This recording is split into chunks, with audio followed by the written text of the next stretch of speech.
नमस्कार। आज हम एक कहानी सुनेंगे, लेकिन ये किसी राजा या इंसान की कहानी नहीं है। ये कहानी है एक पहाड़ की। जी हाँ, एक ऐसा पहाड़ जो करोड़ों साल से चुपचाप खड़ा है, हमारे इतिहास से भी कहीं ज्यादा पुराना। ये कहानी है अरावली की। तो चलिए इसी सवाल के साथ आज का ये सफर शुरू करते हैं।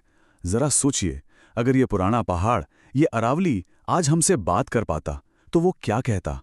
क्या वो अपनी उम्र के किस्से सुनाता, अपनी ताकत की दास्तां बताता, या शायद वो अपना दर्द बयां करता, वो दर्द जो हम इंसान उसे दे रहे हैं।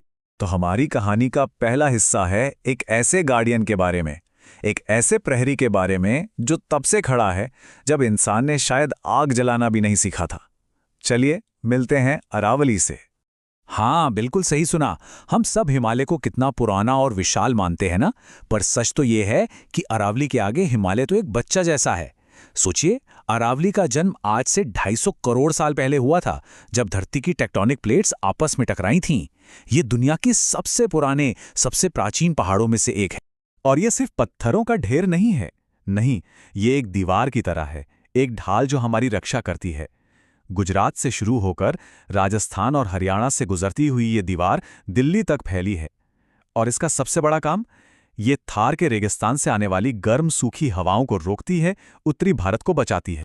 इस तस्वीर को देखिए जरा, कितना शांत, स्थिर और मजबूत है ना। ये खामोश गार्डियन हजारों लाखों साल से हमारी हिफाजत कर रहा है। प्रकृति और इंसानों के बीच एक बैलेंस बनाकर रखा है इसने। पर जैसा हर कहानी में होता है, यहां भी एक मोड़ आने वाला था। एक ऐसा टकराव जो इस प्रहरी की नींव तक हिला देने वाला था।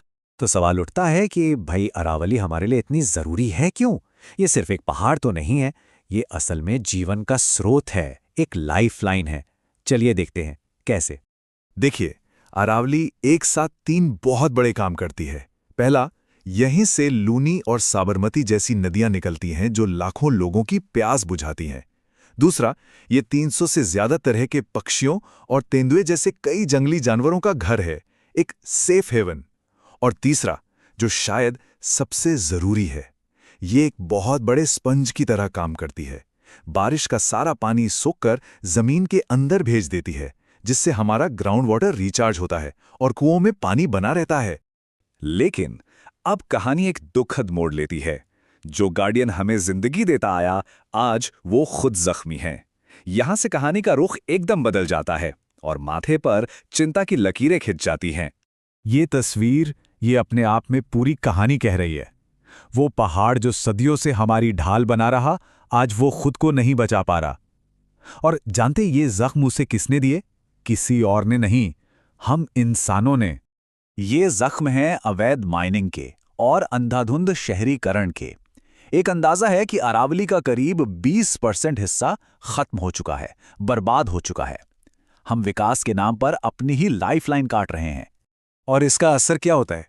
जब पहाड़ टूटता है ना, तो सिर्फ पत्थर नहीं गिरते, गांव के कुएं सूखने लगते हैं, पानी का लेवल और नीचे चला जाता है, और इंसानों की प्यास बढ़ती जाती है। ये एक बहुत बड़े एनवायरमेंटल क्राइसिस की ह्यूमन स्टोरी है। तो अब आते हैं उस मुद्दे पर जो आजकल सबसे ज्यादा चर्चा में है, ये 100 मीटर वाला विवाद। सुनने में थोड़ा कॉम्प्लिकेटेड लग सकता है, पर चलिए इसे एकदम आसान भाषा में समझते हैं। देखिए, पहले क्या था कि गुजरात, राजस्थान, हरियाणा, दिल्ली, इन सब राज्यों में माइनिंग के अपने अलग अलग कानून थे। इससे बड़ी कंफ्यूजन होती थी।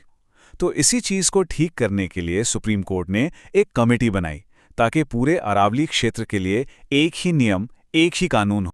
और बस यही से सारा विवाद शुरू हुआ। नया नियम यह कहता है कि सिर्फ 100 मीटर से ऊंची पहाड़ी को ही अरावली माना जाएगा और उसे प्रोटेक्ट किया जाएगा। अब जो लोग इसकी आलोचना कर रहे हैं, उनका कहना है कि अरे, अरावली की तो ज्यादातर पहाड़ियां 100 मीटर से छोटी हैं, तो क्या इसका मतलब यह है कि अब उन सब पर माइनिंग की खुली छूट मिल जाएगी? लेकिन यहां एक बहुत जरूरी बात है जो अक्सर इस बहस में छूट जाती है। अरावली का सबसे बड़ा हिस्सा, करीब 80%, राजस्थान में है। और राजस्थान में ये 100 मीटर वाला नियम कोई नया नहीं है, ये वहां साल 2006 से लागू है।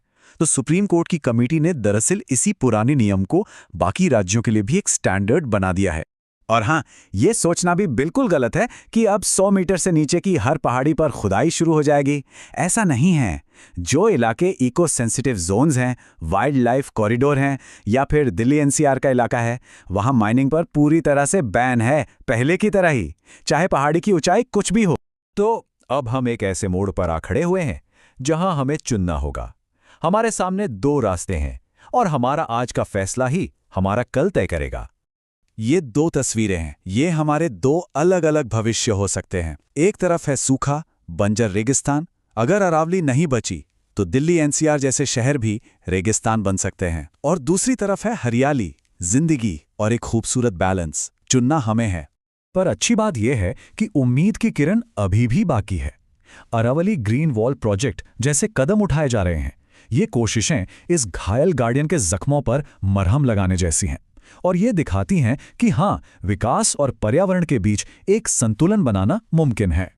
तो सबसे जरूरी बात जो हमें समझनी है वो ये है कि अरावली सिर्फ पत्थरों की एक लाइन नहीं है, ये हमारी लाइफलाइन है और इसे बचाना सिर्फ सरकार की नहीं, हम सबकी जिम्मेदारी है। तो लीजिए, हम कहानी के आखिर में घूमकर वहीं आ गए जहां से शुरू किया था। अगर अरावली आज सच में बोल पाती तो मुझे नहीं लगता कि वो विकास के खिलाफ होती। वो शायद बस इतना ही कहती, मुझे तोड़ो मत, मुझे समझो, मुझे तोड़ने से पहले मेरी अहमियत को समझ लो। अरावली का भविष्य क्या होगा, ये हम सबके फैसलों पर टिका है। इस बहुत जरूरी मुद्दे पर आपकी क्या राय है, इस पर सोचिएगा जरूर।